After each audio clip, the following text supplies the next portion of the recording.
మన వీసోర్స్ ఆఫీస్కి వచ్చిన ప్రతి ఒక్క స్టూడెంట్కి కానీ ప్రతి ఒక్క పేరెంట్కి కానీ మనం ఏదో టైఅప్ అయిన బ్యాంక్స్ ఉంటామో ఆ బ్యాంకుల యొక్క education loan department team members ఎవరైతే ఉంటారో వాళ్ళందరూ కూడాను మన ఆఫీస్లోనే గ్రౌండ్ ఫ్లోర్లో అందుబాటులో ఉంటారు. ప్రతి ఆఫీస్లో డైరెక్ట్గా బ్యాంక్ వాళ్ళని ఫేస్ టు ఫేస్ కలవడానికి అవకాశాలు మనము వీసోర్స్ తరఫు నుంచి ప్రతి ఒక్క పేరెంట్కి అందిస్తున్నాము with very low interest rate.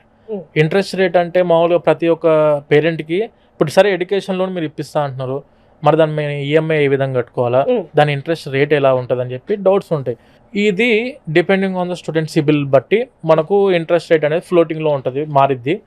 And ఈ ఈఎంఐ ఎలా కట్టుకోవాలి, ఇప్పుడు స్టూడెంట్కి డబ్బులు కట్టిన వెంటనే ఇప్పుడు బ్యాంక్ వాళ్ళు డిస్బర్స్ చేశారు అమౌంట్, ఎడ్యుకేషన్ లోన్ వచ్చింది, యూనివర్సిటీకి ఫీజు డిస్బర్స్మెంట్ అయిపోయింది బ్యాంకుల తరఫు నుంచి, ఈ అమౌంట్ నేను ఎప్పుడు కట్టుకోవాలని చెప్పానంటే ఎగ్జాక్ట్గా స్టూడెంట్ ఇప్పుడు ఈ సంవత్సరం మాస్టర్స్ 2025 లెటర్స్ అస్యూమ్ 2025లో స్టూడెంట్ మాస్టర్స్లో జాయిన్ అయ్యాడు, ఎడ్యుకేషన్ లోన్ అప్రూవల్ అయింది, శాంక్షన్ అయింది, డిస్బర్స్మెంట్ అయిపోయింది.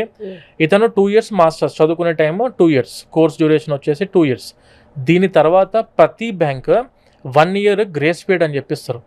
అంటే 2 years కోర్స్ అయిపోయిన తర్వాత 1 year relieving period are grace period అనుకోవచ్చు మనము, అంటే 3 years టైం ఉంటుంది. ఇవన్నీ కూడా మన వీసోర్స్ తరఫు నుంచే మనం హెల్ప్ఫుల్గా ఉంటాం మేడం స్టూడెంట్స్కి. ఓకే.